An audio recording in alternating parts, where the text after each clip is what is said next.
Breaking news. The Denver Nuggets are back.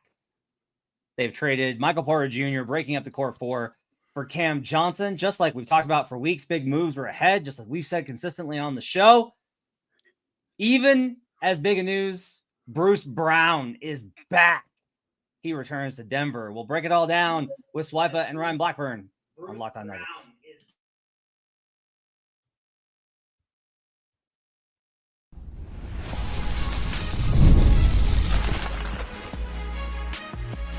You are Locked On Nuggets, your daily Denver Nuggets podcast. Part of the Locked On Podcast Network, your team every day.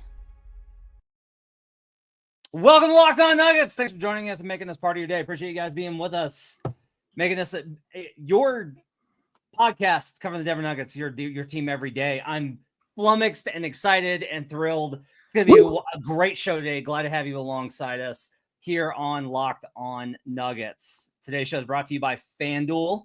Right now, new customers get $150 in bonus bets when your first $5 bet wins. My name is Matt Moore. I'm the senior NBA writer for the Action Network. I write a site called the Denver Dig, where I said that the Nuggets were going to do very little in free agency, and all of that was stupid and wrong. I'm joined by Ryan Blackburn, Captain Eeyore, Captain Pessimistic, the Doom in Doom and Gloom, who is much happier because the Nuggets have done something, and it could have been anything, and he would have been happy, but this is a very good day for him. Joining us from Chicago, Illinois, the one, the only Swipa. He's at SwipaCam on Twitter and on Twitter and on YouTube at SwipaCam. Thanks for joining us, Cam from Chicago. Appreciate you taking a few minutes here, buddy, to react to it. All right, the Nuggets trade Michael Porter Jr. breaking up the core four, 2032 first rounder for Cam Johnson from the Brooklyn Nets. I have a lot of thoughts on this. Bruce Brown is coming back on a minimum contract. We'll talk about that in here coming up. Ryan, what's your immediate reaction to the trade of Michael Porter Jr. for Cam Johnson? Immediate reaction is, holy cow, they actually did it. Like, I couldn't believe that they actually, because every bit of messaging that we have received from the Nuggets was, yeah, we're gonna really focus on free agency, not really gonna focus on trades. And now, to be fair, you don't break the news to everybody on draft night. Yeah, we're gonna really try to trade everybody. So I understand why they said what they said, but holy cow, they had some things working in the background. And to get a good player like Cam Johnson, a great fit, a perfect fit, who is on a much more financially reasonable contract for Denver's core, they have to give up the 2032 unprotected first round pick as compensation for that. That's obviously very dangerous, but again, it's 7 years down the road, and the Nuggets have Nikola Jokic right now. And so this is just a move that you make. This is the move that you have to do if you are the Denver Nuggets. So overwhelmingly, very excited about this direction. And I do think that the Nuggets made a massive, massive move here. Cam, your reaction? Yeah, I mean, this is something that we've been speculating now for, I will say, really about a year. Talking about trading a part of the core. I have just lamented the fact that the Denver Nuggets have not made a significant trade since March 25th of 2021, acquiring Aaron Gordon for Gary Harris, RJ Hampton, and a first-round pick. And then now you see the Nuggets kind of doing a repeat of 2022, where I think they find an under-the-market player that hadn't been moved or traded because of situations around him. I think the Nets were hoping they were going to get real assets back for Cam Johnson for the last couple of years. Weren't able to get the deal they were looking for. But the Denver Nuggets, I think, being as desperate as they are, I think, to not just acquire talent, but also, I think, to get underneath that second apron and first apron. And I think the move from the NBA to say that instead of a 10% increase, it's going to be a 7% increase, as Ryan Blackburn talked about, that also played a part in this. So getting $17 million less on your expenditures through this trade, getting a 28-year-old Cam Johnson, who last year, I would say at the number 2 option for the Brooklyn Nets, 19 points per game, 48% from the field, 39% from three on 7 attempts a game.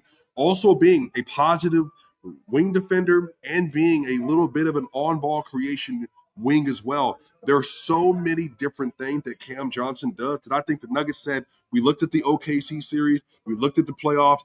If we just had another guy that could dribble, that could shoot, and could defend, and someone we could trust when it comes down to it, we would be in a different situation. So I'm telling you, I think the Nuggets, they looked at the surviving landscape and said, not only Ryan Blackburn and Matt Moore can this be in the addition of Cam Johnson, we're also going to be able to make moves on the margin through the roster and through the budgetary means that we have now. So I'm really excited about this move. I think the Nuggets swung and they absolutely nailed this trade.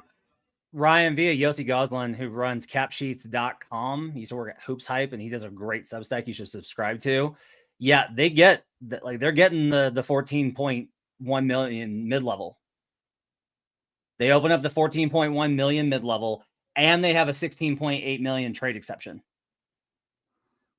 Wow. They've saved $40 million with this move. Okay. So Stan Kroenke's having a good day too. Yeah, I would say Stan Kroenke's just partying. Let's go. Well, they're under the luxury tax. They'll probably be back in that by the time they get done with all this. That's why somebody in the comments was talking about, like, did we really have to give up the first round pick? Yes, you did. One, you probably weren't getting Cam Johnson without a first round pick. Two, it's not just about the value of Cam for MPJ, which I'll get to in a second. It's the financial savings. And I will tell you this, like, the Grizzlies offered a first round pick and players last season for Cam Johnson and thought they had to deal with the Brooklyn Nets. So, like, there was already a market assessment here. Go ahead. But Matt, how much of this do you think is the Nets also saw this and they saw something favorable? But just as simple as you talked about the relationships in the NBA, the secondary relationships in the NBA, Matt, you just said this mean everything. How much is it that Jordi Fernandez is in the room now, having conversations with the Nets front office about Michael Porter Jr., trusting who he is and the work that he puts in, that they felt comfortable enough making this trade and also really doing it for a very limited amount of assets? The only upside is the Nets might argue to get a better player maybe in their brain, but they get it one unprotected first that's years later. Matt, I think Jordi Fernandez being there, I think that also that part is part of the reason why the deal got pushed through in the first place. Can I say something real quick? I want to use at least a minute here to just talk about Michael Porter Jr. and how much he gave to the Denver Nuggets and has consistently invested in just being the best version of himself that he can possibly be. He has worked so hard to stay on the floor. He's worked so hard to win a championship with the Nuggets. He adapted his game. He did everything that he was supposed to do. He was rewarded for that with a contract, immediately got hurt and had to have a third back surgery. Not his fault. That's not his, that wasn't ever his prerogative. He became overpaid, but not by his own choice, not by his own volition. I think that the Nuggets were right in paying him the contract that they did. And I do think that there was very high levels of potential here for him to continue to grow. And then the Nuggets needed him because he got hurt to just buy into a role after that. And he did. And he was willing and able to be good enough on the defensive end, good enough as a floor spacer, get to the corner. That was the big thing coming out of 2022 training camp, was just do your job, get to the corner, buy into a role. And he did. And so I want to give him at least one shout out here, because he does deserve that credit and is somebody who I think, like, in all of this, it's going to be belittled, like his role. Cam Johnson, very excited. Everybody's very happy for him. Michael Porter gave a lot of time to Denver and a lot of years. Really kind words from Ryan Blackburn, who's been packing that man's bags for 6 weeks. So I think we'll have time later this week. I want to do actually a show. Then we'll just kind of talk about Michael Porter Jr. and kind of his legacy in Denver. Very well deserved. Again, as the man tried to bury him 1,700 times. So up next, I'm just kidding, right? I'm just kidding. Yeah. Up next on the other side, I want to talk about why I think Cam is a significantly better player than MPJ. We'll do that next, coming up on Locked On Nuggets. Summer sports are in full swing, and whether you're all about baseball under the lights, golf on the green, or high-stakes soccer action, FanDuel is the best way to make every game even more exciting. You're already following the action. Why not make it a little more thrilling with FanDuel? You can get in on the game while your friends are getting sunburned at the beach. reach. Whether you're placing the same game parlay or watching a bet right into the ninth inning, FanDuel makes it feel like you're part of the action. New to FanDuel, new customers can bet $5 and get $150 in bonus bets if your first bet wins. Open the FanDuel app today or visit FanDuel.com to get started. We'll be right back on Locked On Nuggets. Back here on Locked On Nuggets, thanks for joining us and making us part of your day. I will say Ryan was also the guy that argued that MPJ was higher on the top 100 list. We had a whole segment about that. So Ryan's he does have value. Like, that's the thing is, like, the only reason I'm trying to trade him is because it's for the betterment of the team, not because of like some vendetta against Michael Porter. Like, he is a good basketball player and deserves the credit for it. Tyus Jones signs with the Orlando Magic on a 1-year deal. That's a good get for them. Yeah. So I'll just tell you right now, Cam Johnson's a better player than MPJ. I have a lot of positive things to say about MPJ, and when we get to that episode, I'll talk about it. I think Mike's honest. I think Mike busted his ass to come back from 3 surgeries. I think Mike has worked exceptionally hard to be ready to play. I think Mike had a harder time than most in terms of his learning curve of playing championship basketball, and he had huge plays against the Lakers, and you do need him in that series, and he has been phenomenal for them. And when they had other guys that were out, MPJ stepped up early this season to get them in a position to compete. That's it. I have some numbers for you. Cam Johnson, these are his ranks via synergy amongst all NBA players. On spot-up plays, which includes drives and spot-up catch-and-shoot shots, 85th percentile. In transition, 85th percentile. Handoffs, 61st percentile. Pick and roll ball handler, 65th percentile. He can dribble off screen, 81st percentile. ISO, 89th percentile. Cut, 80th percentile. He's extremely efficient. And this has been his kind of like, this has been who he has been. And this is on a Nets team with no creation, with going up against set defense every single time. All of these types of things. He has been he is a better player than MPJ. He's going to be a better defender. He's going to be a better, more stable weapon. I trust Cam to create off the bounce. Like, he's just like a well-rounded kind of not. Yeah, he'll be a better non-Jokic player in particular. And like, just like he doesn't have to be in a little tiny box because there's concerns with everything else. Cam's just like an NBA player that can do a little bit of everything. And he's going to be absolutely phenomenal in this system. He's going to be terrific in the corner. He's going to be terrific on pin downs. He's going to be terrific on DHOs. And that's before we get to all the defensive stuff. Guess what, Ryan? Guarding spot ups defensively, 58th percentile on a bad Nets team, 72nd percentile as the primary defender and pick and roll ball handler. I'm just like getting you excited.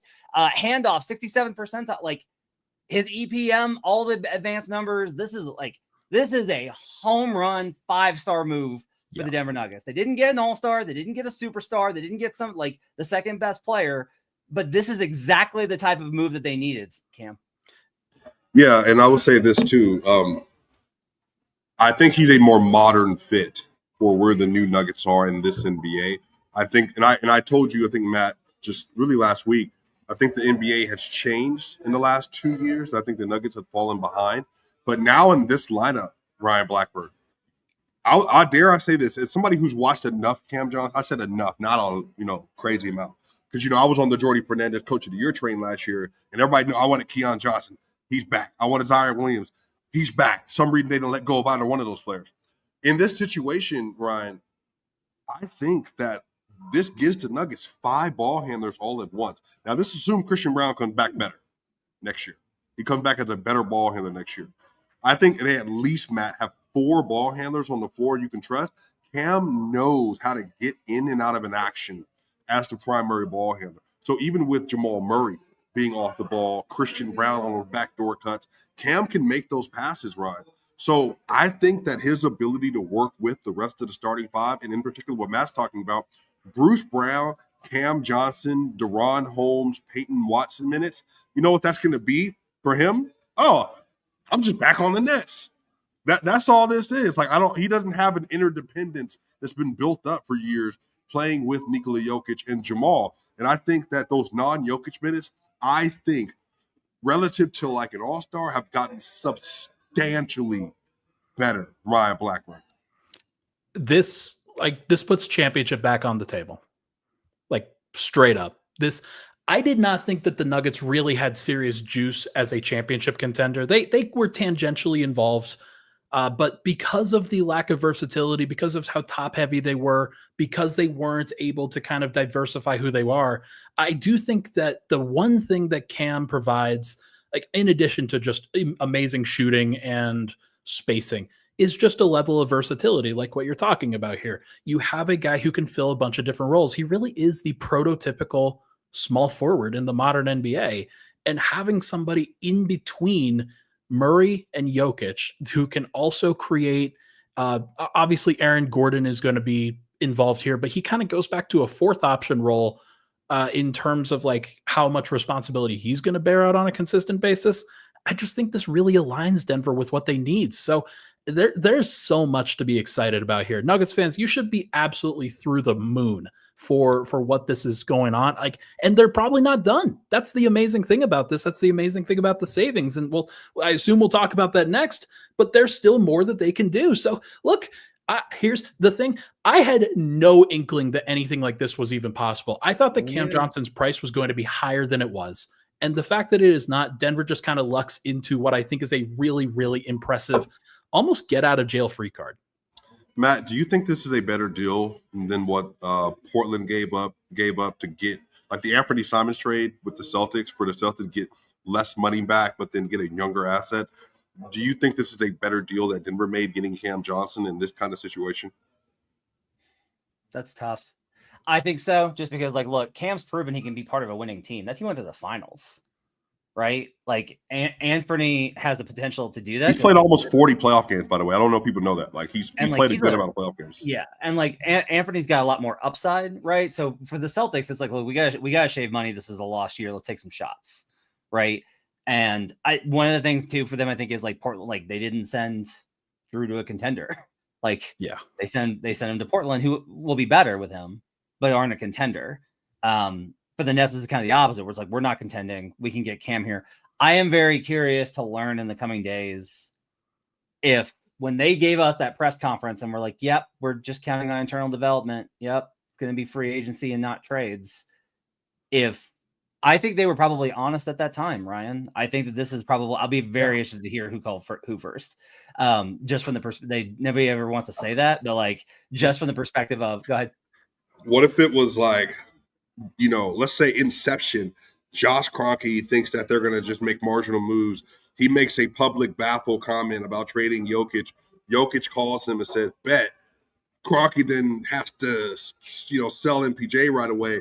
Then you get Cam Johnson. So really, if Ryan doesn't become a writer and then ask the question that day, do we have Cam Johnson in Denver, Matt? I mean, Inception on Inception. I think it's very important for me to take as much credit for this move as I possibly can. So I think I will be claiming this. Thank you very much. I think Nikola Jokic still hasn't heard what that is going to find out on media day. What? Wait, they thought about trading me? What? Oh, okay. I don't think he's heard it all. I think that this is, and like, yeah, I am just of the opinion that this is the move that you needed to make. The 2032 is tough. This is one of the things I think is really interesting, right? It's like 2031 was like, they wait until after the draft, and then the 2032 becomes eligible. And it's another year. And for the Nets, that's going to be a valuable asset. Like, that's going to wind up being a really good asset. But Cam's talked about it consistent. So I've just talked about it here consistently. They have to go in now. They have one of the best players of all time. You have to put championship level players around him. And I think Cam Johnson's a championship level player. And he's got a much shorter window, but that's who you should trade for. Even with as young as the Thunder and Pacers were, this team, like, Cam fits on their timeline. He's going to fit in there. He's a complete pro. That's going to work. Coming up, we'll talk about what they can do. We'll talk about what they will do. But most importantly, Bruce Brown is back. Coming up on Locked On Nuggets.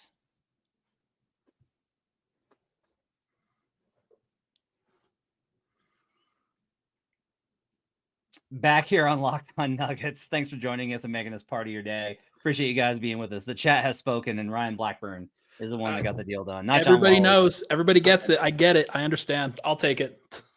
Bruce Brown returns to the Nuggets on a 1-year minimum. He is thrilled. You can tell from his Instagram feed. Him taking the minimum contract, I think, is fascinating, given that it's like, and look, there will, when the euphoria fades and we start doing season analysis, we'll have to kind of grapple with where Bruce has been with the Pacers, with the Raptors, and with the Pelicans. The perfect analog for this is the Gary Payton II cycle with the Golden State Warriors. That's really good. Where he signed a deal with Portland. Things didn't work out. There was a medical thing, like some sort of injury that wasn't really big. And then immediately comes back to the Warriors. And lo and behold, pretty helpful player for them, pretty good player for them once he gets back into the system. So while I do acknowledge that these other spots he wasn't as good, there's always a possibility that he's just never what he was for Denver back in 2023.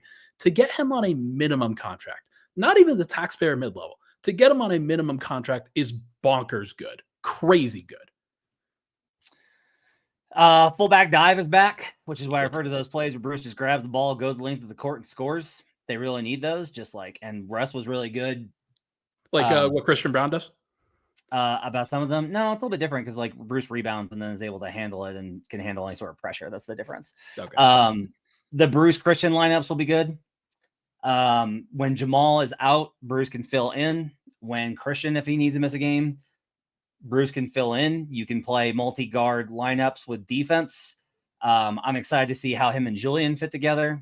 I think this is just, I love it. I'm just so excited to cover Bruce again in Denver. Having a guy that wants to be a Nugget, I think is really valuable too. Swipe, are you as excited as we are for Bruce to be back? Yeah, I mean, Bruce has been an interesting story, even just for me. I think it's impossible to turn down $45 million. Matt, I just, if you could have a chance to make $45 million, even though it wasn't the best relationship you could be in, I think you need to do that. And he did it. And I think one of the reasons Bruce can come back on a bet men, because I just made it. Once again, $45 million. And Matt Moore, how did I do that? I'm glad you asked, Matt.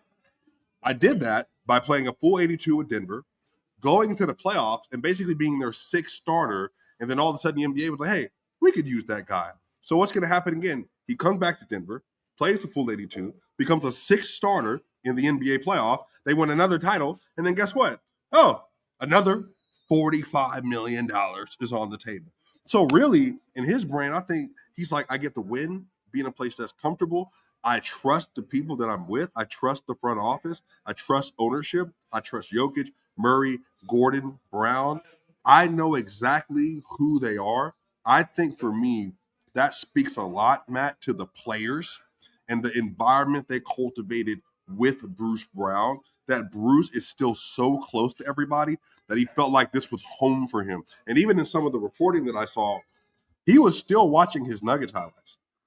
Like before his games over the last 2 years, he wanted to be here. The money just didn't make sense. So more than anything, Matt, sometimes it's not about just necessarily how good a player is. How much do you believe in the system, and do you believe in your ability to make a situation better? I think, and I think I said this at the time, he kind of reminds me of the Denver Nuggets and the Golden State Warriors with Andre Iguodala. Andre left and came back because that was the best place for him and for his skill set. I think Bruce could be that kind of player here in Denver. I do, no matter what happens, we'll talk about that. Obviously, the season goes on. I think this is such a big get for them. One other thing I can share tangentially, Bruce has been, and this is sort of stuff that was through the grapevine. He's been looking at ranches in Denver for a while. This has been something he's been wanting to do. This even during the regular season last year was something that he was considering. He wants to be in Denver. He wants to be in this city. He wants to be around, and that's just so cool. Like Matt said, I think that that's a really cool thing for Denver to have, somebody who wants to be a part of this culture, wants to be a part of this town, and that's something that he has been excited to be a part of. So Jokic will be thrilled. Murray will be thrilled. Everybody in the organization that won that championship will be thrilled. He's going to be great here again. Lots of folks asking about the Russell Westbrook situation. My understanding is the New York Knicks are going to be having serious conversations with him. It's the Knicks and the Kings right now. That doesn't mean that Russ won't return, but it's definitely less likely than it was an hour ago, just because of like the shifting of where the Nuggets roster is kind of being built. So I do think that, while it's possible that Russ returns, I would say it's less likely than likely that he returns at this point. And we'll react to that however it comes out. Lots of folks wanting a center. Not a lot available on the market, Ryan, but maybe the trade exception could find something. But there is. So they've got a few. So the few guys that are kind of at the top of the list right now for me, Miles Turner is going to make more than what Denver can offer. DeAndre Ayton may not. But that's the thing. There's a very Ryan Blackburn. There's a very real possibility that thing is possible right there, which is crazy. No, I don't think so. But like, it would be cool. But now, to be fair, I said there's no way Denver can do anything, and then they traded for Cam Johnson. So like, there's obviously now a possibility of anything. But I gotta imagine that DeAndre Ayton's going to want to go play minutes, and when you're backing up Nikola Jokic, you just don't play a lot. Your role is not that big, and he's like, they're not exactly going to play together a lot. So I got to imagine that Denver will be going for one of these lower ceiling guys. You start to get into Mo Wagner, Al Horford, Precious. Wagner's coming back on Wagner, like you thought when we were texting about it. Wagner's going back to the Magic. Okay, that makes perfect sense. Would you do an MLE for Al Horford? Of course, no question. So well, that's what I'm saying. Like, I think that's what's in play here, because the question I have for you, Ryan, if Nikhil's gone, what are actual MLE candidates available at this point? But and maybe a better available than Al Horford, do you think? There's Gershon Yabusele is a decent candidate. Chris Boucher is still out there. Taurean Prince might be available. Although now that you've got Cam Johnson, Taurean Prince, guys like that may not necessarily be as useful. You definitely don't need to use the full, but you realize that the Knicks are not retaining Precious. So Precious is available too. Precious is available, but you'd like to get a guy like that on a minimum and maybe save the TPMLE for or even like larger than that, because I have to get it through my head, I guess, that Denver may have more money available than I thought that they would. So this is they have the trade exception, correct? They have a 16.8 trade exception. That's via Yossi. Look, I'm not claiming these as mine. Maybe Ryan's right, and they have less. So they have the trade exception up until they get to the first apron. So they cannot, like, if they use that trade exception, they cannot use the at least to my knowledge, they cannot go over the first apron for any reason at all. So that's something to think about in all of this. This CBA is so confusing that maybe the Nuggets have the right guy running the show. Bobby Marks. Trade opens up Denver having the ability to use most of their $14.1 million non-tax MLE. Oh my God. Okay. Well, then what I'm saying, like, from at this point though, if we're talking versatility, because people keep asking me who's the name. Well, I think the name would be Al. Yeah. That's a player. That's a starter in case of break glass starter and a rotation player off bench. That's both a Jokic player and non-Jokic player. I mean, that alone would be like. They can also give him more now than the taxpayer mid-level. They could give him more than some of these other teams. They actually have some competitive juice here. It is crazy. I kind of think that Al Horford has more in the tank than Larry Nance. Yeah, I do too. Yeah, I agree. Yeah, for sure. Which is crazy because Horford is a dinosaur. but it's all style of play. And like Larry Nance was one of the dunk contest guys. Al Horford's always had an old man game. So I do think that there's like that would be ideal. I think from this point forward, if Denver were to get Al Horford and then kind of reshape maybe the back end of their roster, maybe agree to a buyout with Hunter, like Dario Saric or something like that. Maybe there's a Cam Whitmore trade in their future, guys. Like, who knows at this point? Well, and I'll say this too, Matt. You tell me how you feel about this. Where the Nuggets are now, Ryan's always panicking. That's it's Ryan's job. Why we love him so much.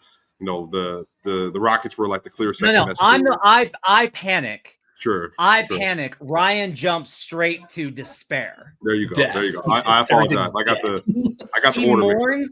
He mourns while the person in the casket is like, "I'm still here." Guys, I'm grinning ear to ear this entire episode. Do not ruin this for me. Okay. Well, that's what we have to So- do. That's why we're here. No. Is to ruin it for you. I will say that I already, at this point, Matt, because of, I think, getting Cam Johnson back and having Bruce back with this roster, this for me, there is the Thunder, them, and the Rockets. And I'm like, I think the Nuggets at this point are better than them in a series, like in a series. But I would say that if they get Al Horford, I mean, at that point, I'm Al Horford. I love what he brings to the table. If they get Al Horford, like they won't have so many of their issues with just even big to big defense, the rim protection, the switching, the 3-point versatility, even just the big lineups they could play. They could play Gordon, Horford, Jokic lineups. Like they would have so much flexibility. At that point, I would put them in like whatever the pinnacle of the sport would be. It would be them right there. But maybe I don't know if y'all agree with that. But I think that's a lot what of noise about the Warriors being the Al Horford team, which would be a great fit for Horford too. Him and Steph would be crazy. Of course, like a Jimmy Horford combination is also fantastic. But like, look, and here's the thing: Denver's done the hard work at this point. Now I think, and I kind of said this on Pickaxe earlier. Now is the time where you sit back and allow teams to come to you because you are in a position, and like allow agents to come to you because you're in a position of strength. You're in a position of, hey, we have this money and you need this money. So come negotiate with us, kind of thing. So I hope the Nuggets can take that tone. Obviously, they'll have their targets. They can do a variety of things, but like Denver is just like in a really great spot. So like, what did you guys think, by the way, of the Cam Whitmore trade rumor that came out earlier? No, I mean, I like that. That's, those are the kind of moves that we've been kind of talking about for a while, like high upside, younger player, not a lot of value around the league right now. I think that's a player that can grow into their role in a really transformative way. I think he's such a talented player. But again, even at this point, if the Nuggets took a flyer on him right now and said, hey, Peyton Watson and whatever for Cam Whitmore, I mean, I think the team automatically would just get that much better. But I think that is the type of player you would want to target. Matt?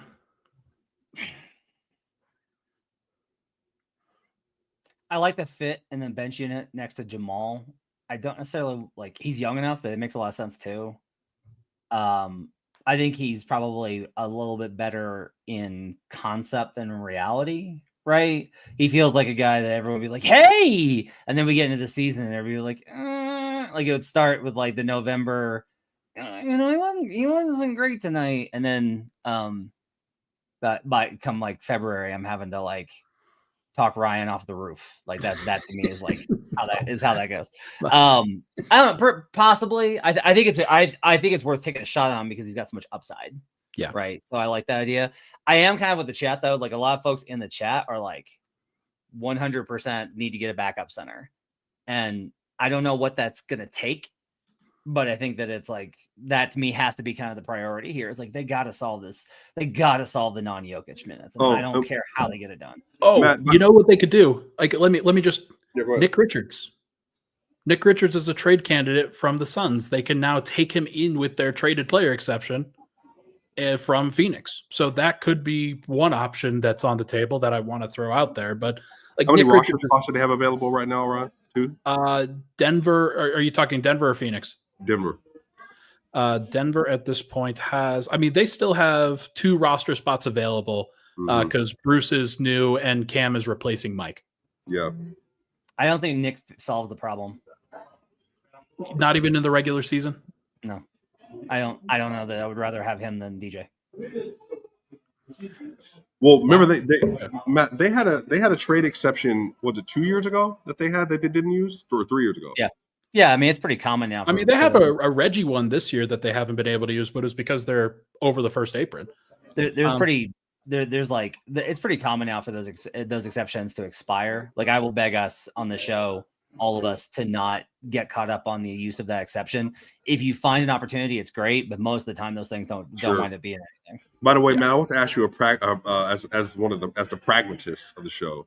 How much of this do you feel is John Wallace's influence on the team, and maybe the outside voice part of, here's the team, this is the situation we're in, these are the adjustments that we need to make at the roster? Do you feel like this kind of has its handprint on it a little bit? I don't know. I'm not gonna speak to it because I haven't talked to John, so I've got no idea about who was behind this. It may have been Josh. It may have been Ben. The deal just they might have been planning on signing Bruce the whole time, and this deal might have come to them today. And that's might have called this morning and been like, "Hey, it's moving day for Cam Johnson, MPJ and a pick, and we'll do it." And if that came to them, then it's not really anybody's go-to. But if you go to ownership, and I think Josh was genuine about his desire to keep MPJ. I think Josh wanted to keep the core four. But when somebody's like, hey, so we'll give you a slightly older, better player with no injury history, and your dad will save $40 million. Then you get underneath the first apron plus.